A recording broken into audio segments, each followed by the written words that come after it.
Welcome back to another episode of the CSTA podcast. My name is Jared O'Leary. This week's podcast is an interview, and the interview is with Jason Bohrer, who's the Chapter Relations Manager at Computer Science Teachers Association, or CSTA. In this particular interview, we discuss lessons learned coming into computer science education from another subject area. Jason was a former English educator. We also discuss some lessons learned working with CSTA chapters across the country and during a pandemic.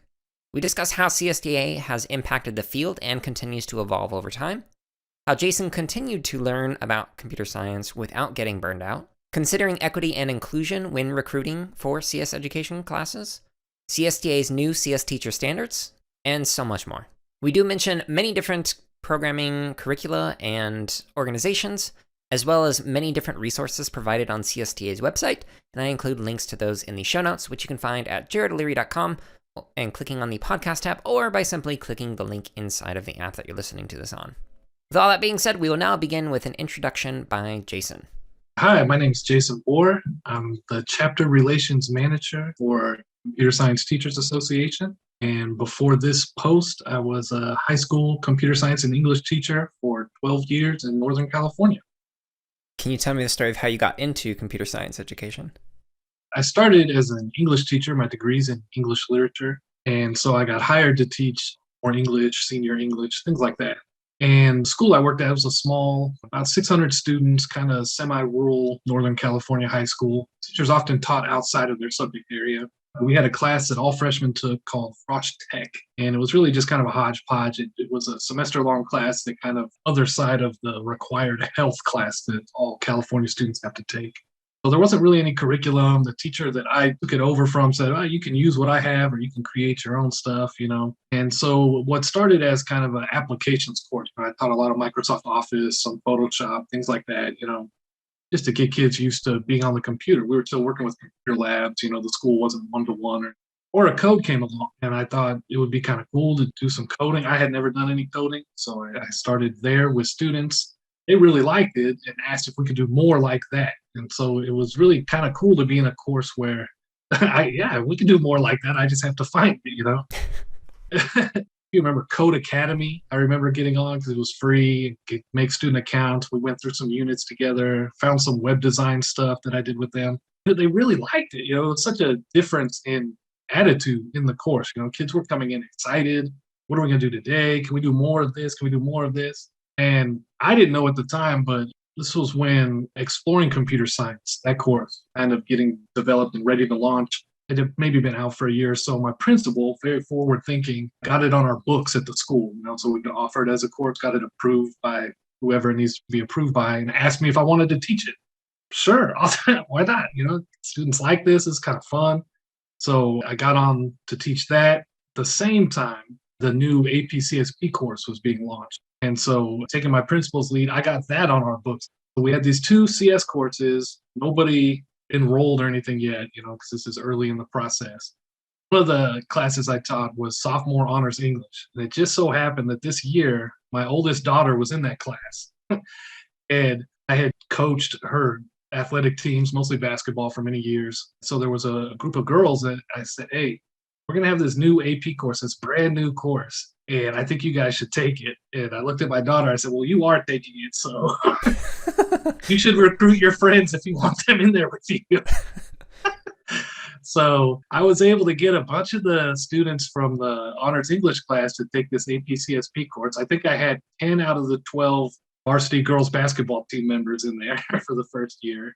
The Exploring Computer Science class, we opened up to all grade levels, even though it's probably better for, you know, like 8th, 9th grade. We opened it up for everybody. And there was a lot of excitement. We were able to fill both courses. I went to trainings for both ECS and CSP that summer. And that was it. Once we got it in the school and got it on board, it was really easy to kind of keep the momentum going. Yeah, I like that you were able to essentially recruit from other subject areas to do computer science classes. I've done that before in some undergraduate classes that I was doing, and that works out well. Do you have advice for a CS educator who might not have that opportunity? Like they just teach computer science all day long and they don't teach another subject area. How would they recruit to get a more diverse class or population? I think honestly, one of the best things you can do, especially if you're at like a middle school or high school that has outside activities, is go to some of those other events. Go to a band concert, go to a girls' soccer game, and let those students kind of see you there. First of all, they always appreciate that. But that's, where you can get a group. It's hard to recruit one by one. Mm. But if you can recruit two or three at a time, say, hey, why don't you both take this class? Check it out. You'll like it. I see you out here. It was fun watching the game. We were lucky. We had kind of a course preview day where students kind of got to go around and see little 3-4 minute presentations. Hmm. But I always had the students give the course overview. It wasn't me. I would just take my seniors or juniors, or whoever was in the class at the time, and say, tell them what you like about the class. Tell them why they should give it a shot. Yeah. I really think the way to recruit is to get out to some of the other events. Yeah, that's a good point. That's a really good idea. I'm curious, like, I've had a lot of great experiences in education, but also some really bad experiences in education where I learned like what not to do as an educator. So I'm wondering for you, can you tell me a story about an experience in education that continues to impact you today, positively or negatively? Yeah, I think about the time where, again, it's tied to teaching computer science, where it was so different from how I taught my English class. Mm. I was very strict and structured in my English classes. We're going to read this amount and we're going to discuss these things and we're going to do some writing or take a quiz or whatever that looked like.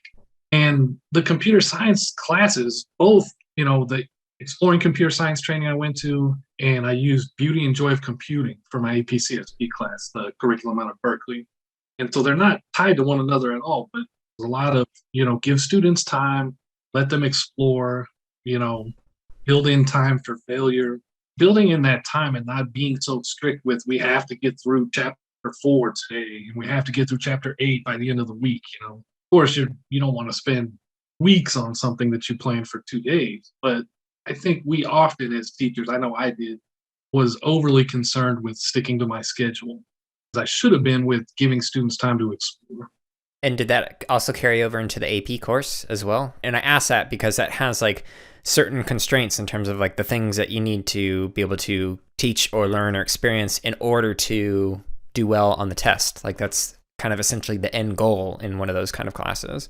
It's harder to do that in those AP courses to give the kind of time like that, the exploration time. But I think if you do more of that up front, you'll find you can move faster later on. If students get in the habit of exploration, start to ask them to explore outside of class, you can start to say, hey, we're going to spend this amount of time in class, but, if you're going to need more time, come see me during the study hall, or so we could set up some lunchtime sessions, things like that, and they were pretty good about getting together on their own, really, and working through some of these things. But yeah, it's definitely different in an AP course where your outcomes are more rigid, I guess. Right. Trying to teach the exploration and the experience, but the end result, like you said, is the test and getting students past the test. How did your approach to teaching change over time? And I'm curious because like also being somebody who came from a subject area that wasn't computer science and then shifted into it, my approach shifted pretty dramatically just from that experience alone. But also like year to year, I was just constantly iterating on things. And just like my first year of teaching in general was very different than the last year. My first year of teaching computer science was different than my last year. So how has your approach changed over time? Great question. And when I was looking through this earlier, it really got me thinking about how things changed. And I think the biggest change was, like you said, coming from outside of computer science. I didn't take a single computer science class in high school or college. And so I had to learn all of that kind of from the ground up. Whereas, being an English teacher, I was rereading books every year. I was reading secondary sources. In my English classes, I felt like I have to be able to answer every question a student asks me. I have to have the answer. I'm the one with the knowledge. And what the computer science classes taught me was that I'm often not going to be the one with the answer in these classes. There are students that are light years ahead of us in what they can do and what they've been doing. Students that come in with, vast programming experiences that they've done on their own, even with things like Minecraft and things like that. They're playing and coding long before they take these classes, some of them. And so what I learned was, I can learn along with them. I could take that lead learner kind of role. That's not to say you shouldn't have any knowledge of the subject going blind. But the first year, I did almost every assignment along with the students. I would put my screen up on the board, which, makes being vulnerable. They would giggle with glee when I royally screw things up. Right. Their favorite moment. Hey, Mr. Bohrer, you should run that right now. Run that, see what happens. They'd laugh. What I think it did was it showed them, like, there were students in the classroom like me, who were getting lost. And if I'm lost and they're lost, then it gives them hope, and it gives them kind of a safe space to be like, okay, he's lost too, so I don't feel bad. And on the other end, it gave those kids who could look at the screen and tell already what I was doing wrong before I ran it. It gave them a real sense of like empowerment to be like, oh, wait, I really do get this, like I get this even more than he gets it. And so, they were able to really kind of become classroom leaders. We had a joke my first year, it was Ben and Hunter, and it was always ask Ben and Hunter. Ask Ben, ask Hunter.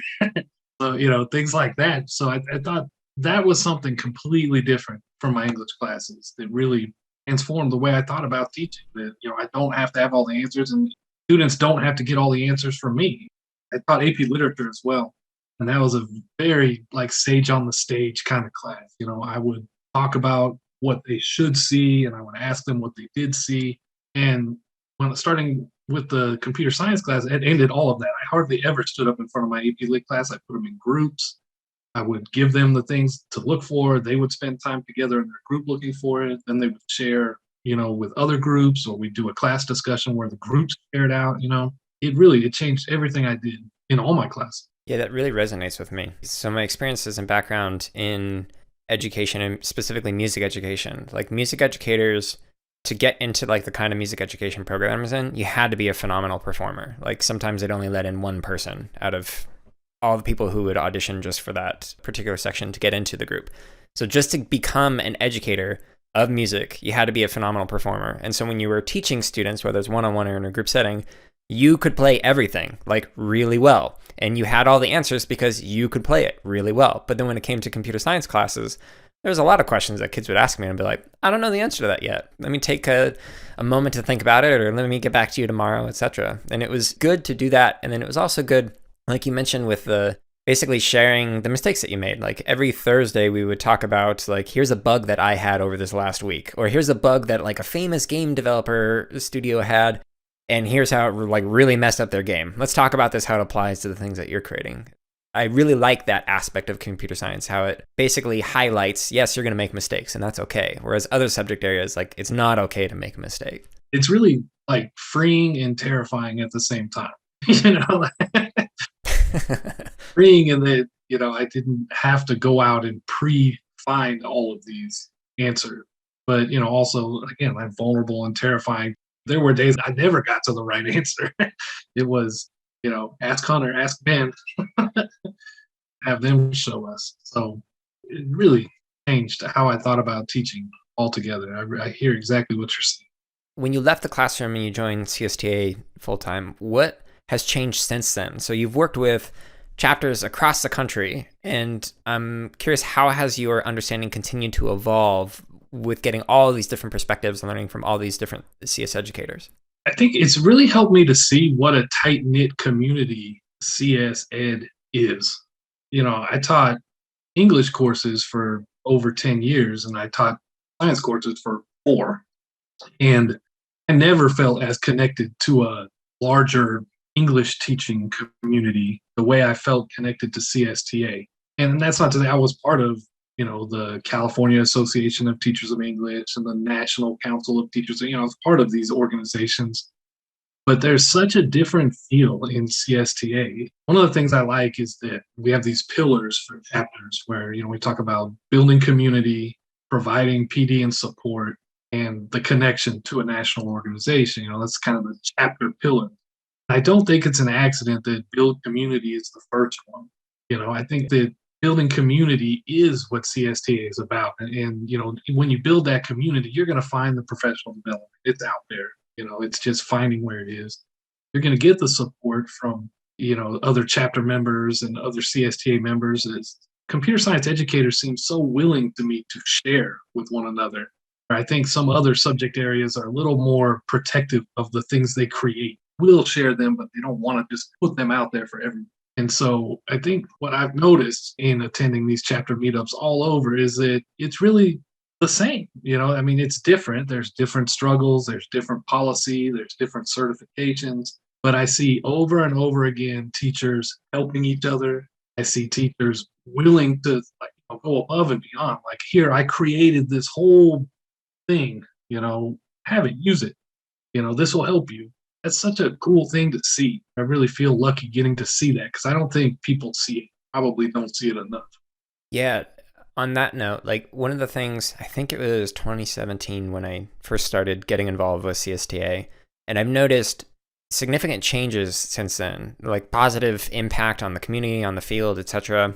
And I'm curious, from like an insider perspective, what are some things that you've noticed that have had a positive impact on the field that like people might not be aware of, or if they're unfamiliar with CSTA, like how has CSTA kind of helped the field from your knowledge since joining? A couple things that people probably don't know about is that while we focus on community and professional development, we're involved in research and policy ways probably that people are unaware. We've supported Cape War Center Entity Survey. We helped to get that out and collect data on how computer science teachers view themselves, and what builds a strong computer science identity and how that affects their teaching. We also were able to organize at last year's conference, the virtual conference, some Capitol Hill visits. We were supposed to be in Virginia, and these Hill visits were supposed to be in person. It was going to be a day. Because everybody shifted, we were able to offer chapter leaders a way to talk to their legislators on Capitol Hill. And I thought that was really cool and probably something that, a lot of people don't know that CSTA is involved in, that policy and research aspect of what we do. So much of our time and energy is dedicated on the other avenues of community building and professional development. What about some changes that we can anticipate or look forward to? One thing is I know that in the past, CSTA has always been kind of conference-centric, but we were able to pilot this last year some summits, some one-day events, one each quarter, basically. So the conference is the summer event, but we were able to host a topic conference in the fall. This year we did it on virtual teaching since that was the topical thing at the time. A Future of CS Summit in the winter in January, where we talked about, emerging fields in CS education like cybersecurity and AI, and an equity summit this spring. They were well attended. We were able to reach over 1,000 unique registrants. It wasn't, just the same people attending over and over. So that was really cool. And so we're going to continue those in the future. So those are going to become a mainstay like the conference. That's something to look forward to. We're also doing some other virtual events. We do a Engage meetup every month. We call it CSTA Engage. And it's a shorter, hour and a half where teachers can get together. We do some networking where teachers can meet people from all over. We've had people from, not just the United States, but the Philippines and Nigeria join us, and Canada, of course. Meet some teachers, and share some insights. We always have a featured PD session, so there's a takeaway, so teachers have something they can take back with them. And then some time for breakout rooms, like sometimes we do it by grade band, sometimes we do it by topic, but just a way for teachers to connect. We know a lot of times, teachers, they're the only CS teacher. Or I had an English department of 7 or 8, I had a CS department of me. Right. So these Engage meetups are just a way to kind of create a small PLC, or at least maybe you find somebody you can connect with and share resources. I think that's the things to look forward to and anticipate is just more ways to connect CSTA, through these summits, through these Engage meetups, these professional learning series that we've been hosting as well, and, more ways to connect and engage where it's not just the conferences. And how have you seen the chapters kind of pivot in response to COVID over the last year?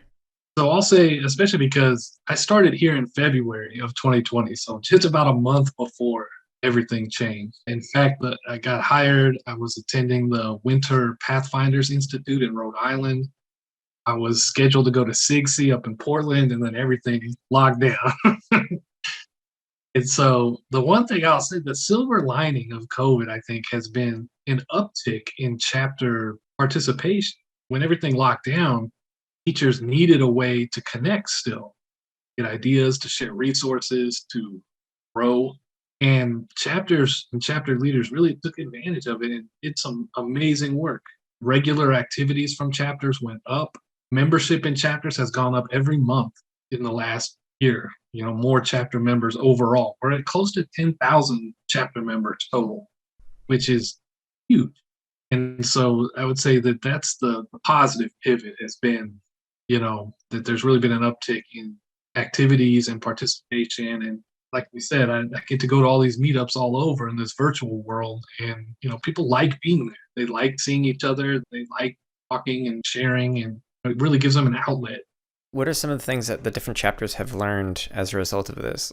Like, I'm imagining that some chapters are looking at this and going, oh, this has allowed us to better connect with like rural chapter members who, if we were having an in-person meetup or something, now because everything's virtual, we can actually connect with more people. Like, what are some of the positive and negative things that chapters have learned? Yeah, I think that's a great thing to point out right off the bat is I can't say how many times I've heard chapter members in these virtual meetups say, well, I never get to go when it's in person because I live 2 hours away, and driving 2 hours one way on a Thursday night, it's just not what I'm going to do.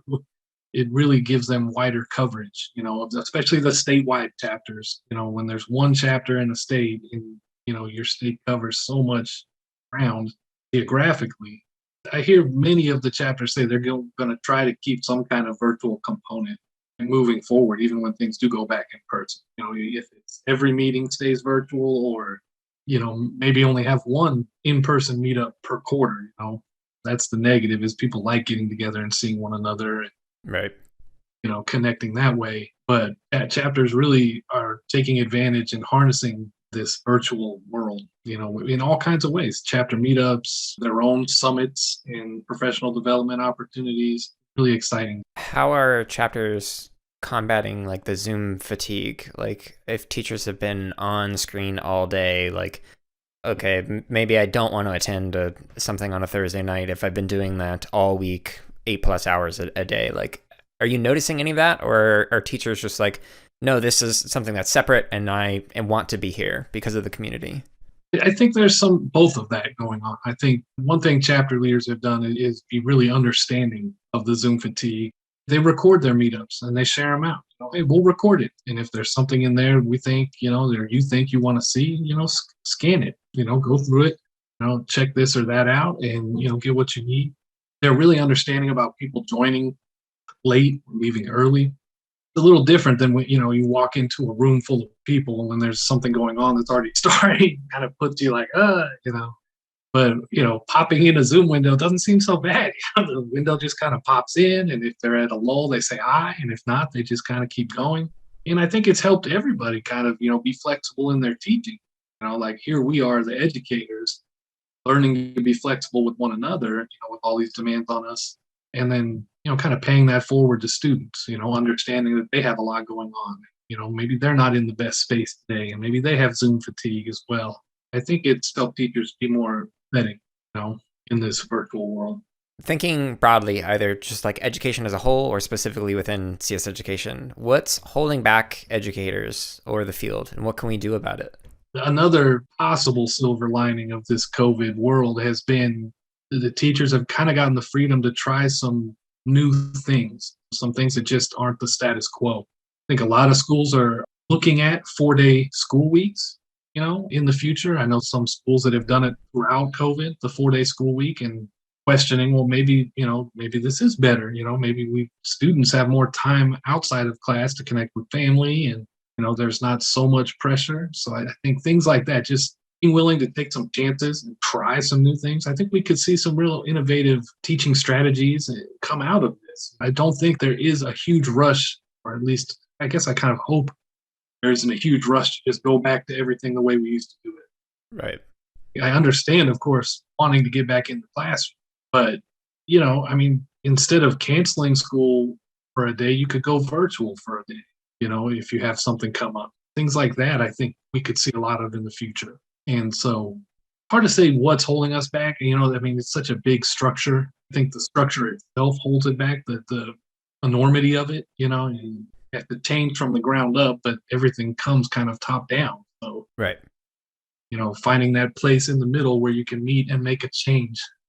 But I think we're going to see some of that because I think teachers have been piloting new curriculum, new ed tech resources, new ways to connect with students. Of course, teachers and students are excited to get back, but I think they're going to be excited to try some of this in a new way to kind of rethink the system. Yeah, and I feel like especially the new teacher standards that have been released on CSTA's website, I feel like CSTA is providing some guidance for teachers, administrators, etc., to kind of dive into these new areas that may have been underexplored or previously unexplored. Yeah, on the computer science side specifically, we've had a lot of interest in these teaching standards. We're doing a series for chapter leaders right now, a deep dive into the standards, and kind of packaging that for chapter leaders so they can take it back to their members. We're hoping to see chapter leaders, to take this guidance and bring it back to their members, and then, everybody can kind of pass it on and move the needle that way. Administrators as well, and connecting more with administrators. We created an administrator track at the conference even. We're going to reach out to administrators. Here's how you can get involved with us, at the administrator level and, help you implement CS Ed in your school and show you schools that have and teachers have and what they do and what it looks like, curriculum available, all those questions that starting from scratch can be daunting. When you already have a full plate and already have so many requirements, when you're adding something, we want to make that lift as light as possible. Right. Yeah, that's smart to have that admin track. Curious to see what the response surveys will be like after the close of the conference. Yeah, we're excited about it. We're putting it out there and getting ready for National Principals Day coming up on May 1st, I think. And, kind of reach out that way and, share that we have this available and get them involved, How do you practice or iterate on your own abilities, whether as an educator in computer science or through your role through CSTA? When I was an educator, I was a big believer in summer PD. When I taught English, I would go to the AP Summer Institutes for English every year, just try to get something new. I always wanted to teach at least one new book every year. That was important to me because it's so easy to kind of get stuck in that routine. It's safe. Right. The assignments, what the essays are going to look like, In that world, I would iterate that way. In computer science, it was also new that, like you said earlier, never the same year to year. You would find assignments and things that you wanted to spend more time on, as students, if students struggled this past year with a topic, you could build that in. Okay, definitely need more time with this, things like that. In my job here at CSTA, we actually spend a lot of time after every event. We have kind of a debrief session where we break down the various components of the event, where we just kind of say, here's what we think about each of these things, and everybody gets an equal voice. And then we go back through each one. We share, why we put that, or, we expand on that. And it's really helped us move forward and say, okay, find things that work, find things that need refinement, and really find the places we missed, find things we missed. Say, we didn't even think about this and it came up. And so now we'll make sure that, we put some importance on this moving forward. It's really interesting. It's something I didn't do very often as an educator. I never sat down with my English department and went through and said what worked, what didn't work, It was more individual. But what I found as an educator, you don't really have time to do that during the school year. If you finish up unit 1, you're on to unit 2, the next day, or after the weekend. So it's been eye-opening here at CSTA where we'll take that, after last year's conference, it was maybe the next Wednesday that we got together right away while it's still fresh and already, putting plans into effect for a whole year away based on that. So it's a great way to iterate and get better. So how did you choose for yourself, or how did you figure out when to dive deeper into something that you already knew and when to explore something that you haven't done yet? So if you weren't doing these reflections with the department to hey, how do we improve this particular thing? How did you know which books to read or which PDs to attend over the summer for your own personal professional development? Great question. A lot of it would come from conferences, from, attending a conference and finding a session and getting some resources and, getting excited about it. I think that's one underrated aspect of a conference or any PD really, is to build that excitement Yeah. about whatever it is, about a topic of the session or the book or, this one assignment or this new, pedagogy. People feed off that excitement. If you're excited when you're teaching, your students get excited. It's regardless. One of my good friends, an English teacher named Matt Bishop, told me real early on, my first or second year, he said, just teach the books you like. Because if you like them, you're excited, then the students are going to like them and get excited. We can find, there's a million books out there. We can find ones of literary merit, that you like. You're not tied to anything. And I think that's true in CS. It's even more broad. You could use different languages. You could use, all kinds of different assignments and different ways to get those computational thinking practices. Yeah, that makes sense. I like that answer.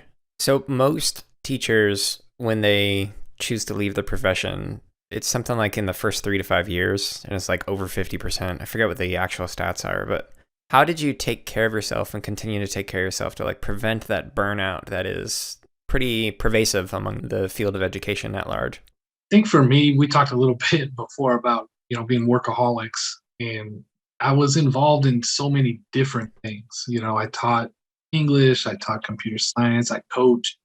Some years, 3 different sports.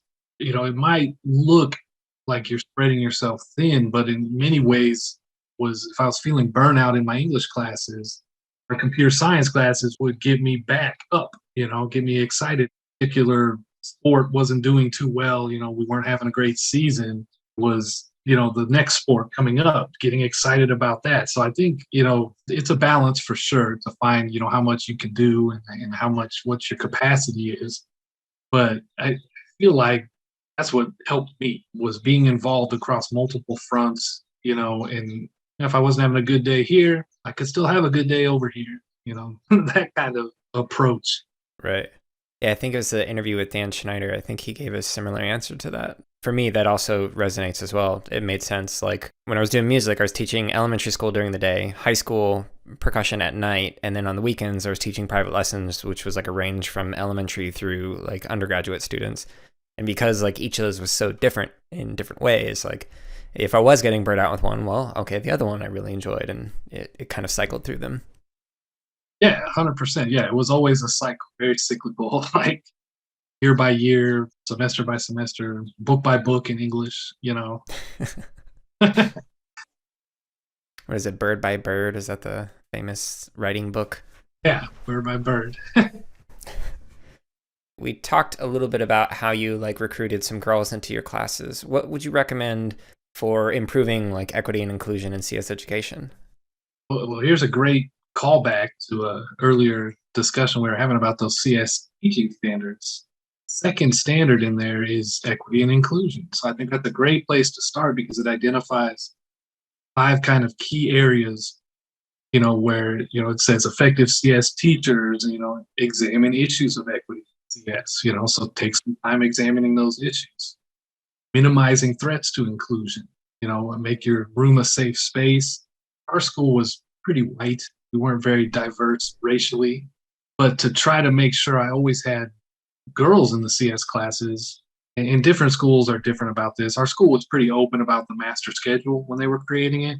And we had a dance class that was probably 99 girls and 1 guy.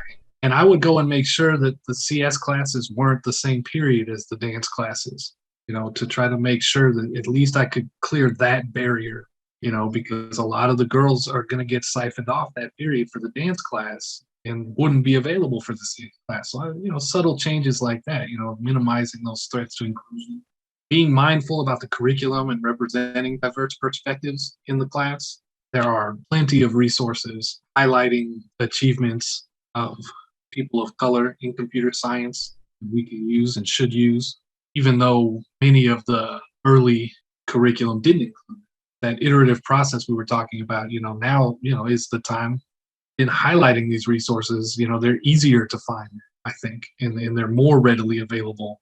And so really there's no excuse anymore to not, represent diverse perspectives in your classes. Using data, not just drive instruction, but to improve equity, Yeah. That can be tougher in some schools depending on the data you collect and depending on if you have had a person who helped you with that. It's a tough ask for teachers to all of a sudden become data analysis people. But you can certainly look in your classroom and see if your classroom represents the population of your school overall, and try to make steps to make it look the same in your room as it does in the quad.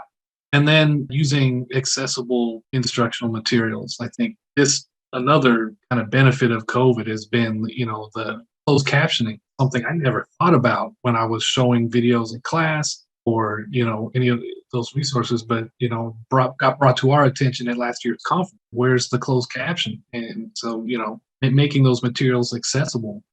I really think those CS teaching standards are a great place to start. Just those kind of 5 pillars or, 5 kind of ways to get going if you're not already going. And then, if you are, you can dive deeper. We have resources available, and other teachers are great resources, what other teachers are doing, and the way, like I said, CS educators are happy to share and want to share. So I think that's probably where I would start. Yeah, and I'll make sure to include a direct link to that in the show notes so people can go to that. Those were some excellent recommendations. Your first main point about when a class appears on the schedule, that really resonated with me. Like thinking back all the way as early as middle school, even up through my doctorate, there were many times where it's just I want to take this course, but I can't. It conflicts with something else that I already am obligated to or am required to attend or whatever. Yeah. And you can't get around that sometimes at a smaller school. But if you're just mindful of it, you'll find you can, clear that hurdle, and that's just one way to make sure. Yeah, and even what type of class it is, with computer science at the high school level, are you going to make it an AP class? Is it going to be a CTE class? Is it going to be a class open to everybody? The kinds of classes that it's associated with or the department that it's associated with can have a huge impact on who's going to want to do it. Because some people might see AP and go, okay, I'll take it because it's AP. And other people might look at it and go, why would I take an AP course? Yeah, that was one of my favorite things about AP CSP. I used to tell students, this is kind of the AP course if you're not a full AP student. One of my favorite stories about that actually was I had a student there who was easily one of the best programmers in the class and understood everything that was going on, going above and beyond all the lessons, and didn't sign up for the AP test. And I said, well, why aren't you signing up for this test? You're going to crush it. You will crush this test. Oh, I'm not really an AP student. I said, well, you're planning on going to college next year, right? He was going to go to one of the local community colleges. And I said, you might as well take it. I said, if money's an issue, we'll get it paid for. I said, but why don't you go ahead and take it? Just give it a shot. He took it, got a 4, was super excited. It's the only AP class he ever took, the only AP test he ever took, and, knocked it out of the park. It was one of the great, kind of victories of that class, I thought. That's one layer of inclusivity there, removing that border of kind of, AP students only. What do you wish there was more research on that could inform your own practices? Recently, we've been talking here about the value of being, and this is totally centered on my role here at CSTA, but what is the value of being a chapter member versus just being a CSTA member? Is there added value for everyone? Is it only people who go to all the chapter meetups and chapter events? Is that who gets value?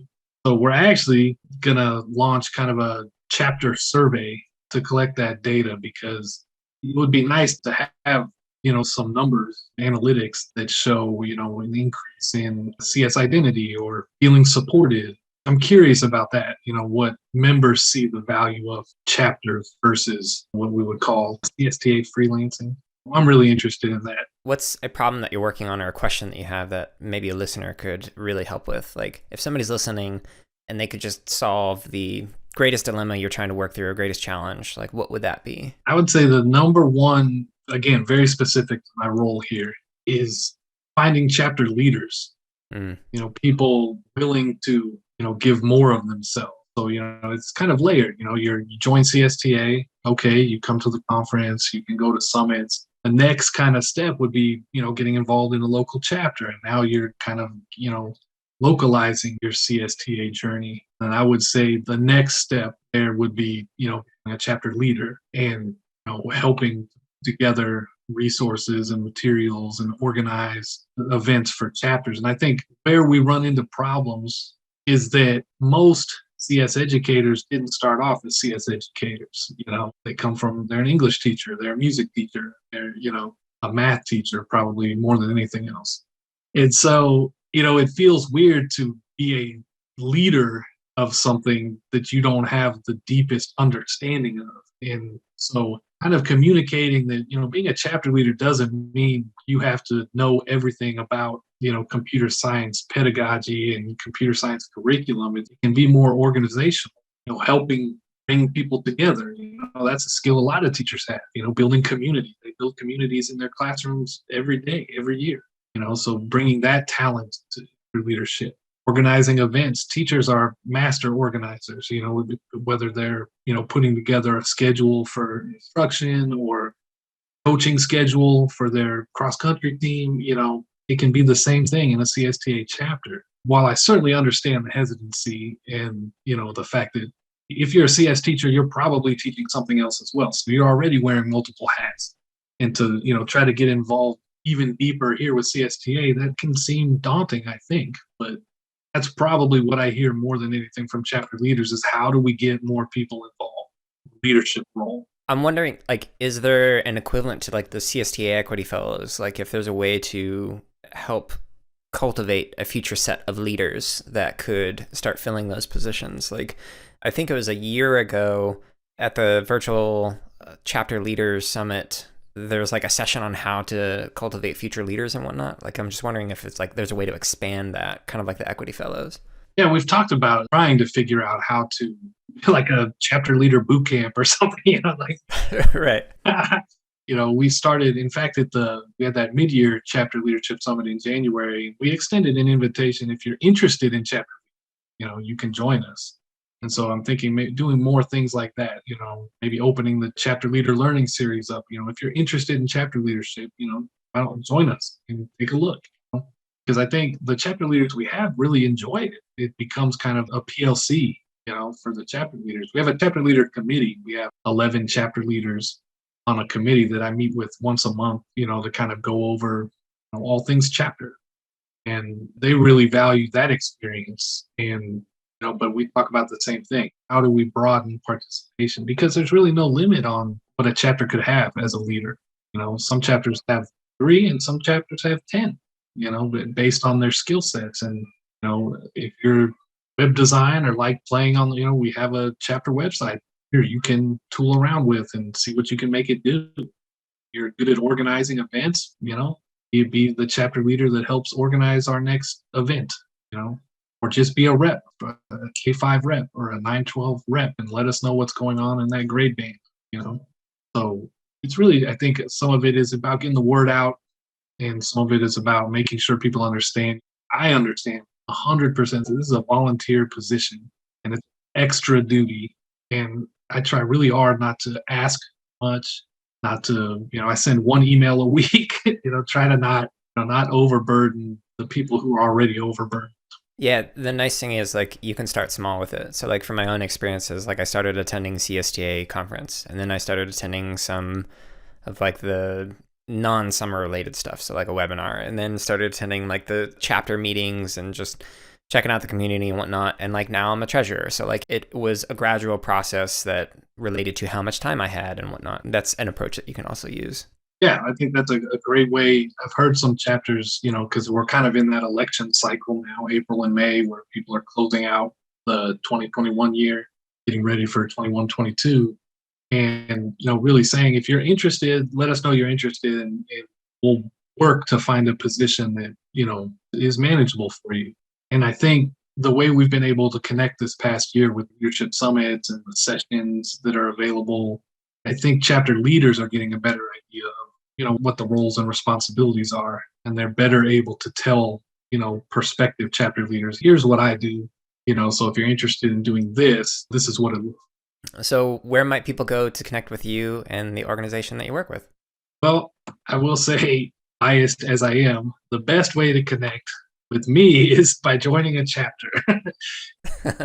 If you're not a chapter member already, love to, bring you on board. If you don't know how to find your local chapter, I can help you do that. It is on the CSTA website, but I'm happy to connect you with the chapter leaders of your local chapter. I can connect you directly with them or just point you to their website so that you can connect that way. I also host those CSTA Engage meetups I was talking about. So that's I think a great one of those steps we were talking about, going to chapter meetings. And then, the CSTA Engage is 90 minutes once a month. And, there's no expectation that you come to all of them or, you know, when they fit, they fit. They're usually the first week of the month or so. And, can join us for any of it or all of it or some of it, whatever fits your schedule. Like I said before, there's time to kind of network at the beginning. We use that hop-in platform that we use for the conference. It has that kind of that style roulette. You get paired up with someone randomly, which, if that's okay with you, then you can do that. But if that gives you anxiety, then of course don't. You can just, kind of connect in the chat with people. We have a short PD session that's only about 25 minutes. So it values teachers' times in the evening. And, it's not meant to be a deep dive. It's meant to be kind of an introduction to something you may or may not know about. And then we have those breakout rooms after the PD that often there's kind of a meet the speaker room that you can go into and ask any additional questions. And then teachers I found really like to meet by grade band and just kind of talk about what's going on, with their grade band at that time. I've noticed that interesting as you go month by month, how the conversations, like thinking the high school level, right now it's going to be talked about AP testing, and things like that. Where in October, that certainly wasn't the focus. Always interesting to see kind of those ebbs and flows. Another way to reach out and get involved is we're going to have some community discussion boards launching very soon. It's going to be by grade band at first, but every chapter is also going to get a discussion board. We're going to kind of do a rolling launch on those, so it's not all at once, but you've updated your profile with the grade bands that you teach, you'll be put into one of these discussion groups. And they're really extensive. They look really nice. I've seen kind of the back end. They have places for resources. So there'll be a library of resources that you can add to and pull from.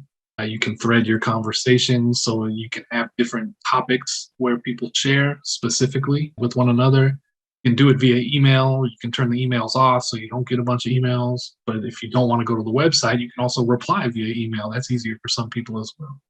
So I think these are going to be a great way for people to connect because it's kind of a two-way conversation, where right now chapter leaders can connect and reach out, but that's kind of just one way, the chapter leader, here's what's available, or here's an email to reach me, where this will be very interactive. I think we'll see a lot of activity there. So I think those are some great ways to connect with us and connect with me at CSTA. And with that concludes this week's episode of the CSK8 podcast. I hope you enjoyed listening to this episode, and I really hope that you connect with Jason and potentially your local CSTA chapter, which, by the way, if you don't have a local chapter, you can actually reach out to CSTA using the links in the show notes, which includes some suggestions on how to create your own chapter. I personally have very much so enjoyed my time working with CSTA, both as a member and as somebody on a board for the Arizona chapter, so I highly recommend it for anyone else who is interested. If you enjoyed this episode, please consider sharing or providing a review, as either of those options really help other people find this content. Thanks so much for listening. I hope you're all staying safe and are having a wonderful week.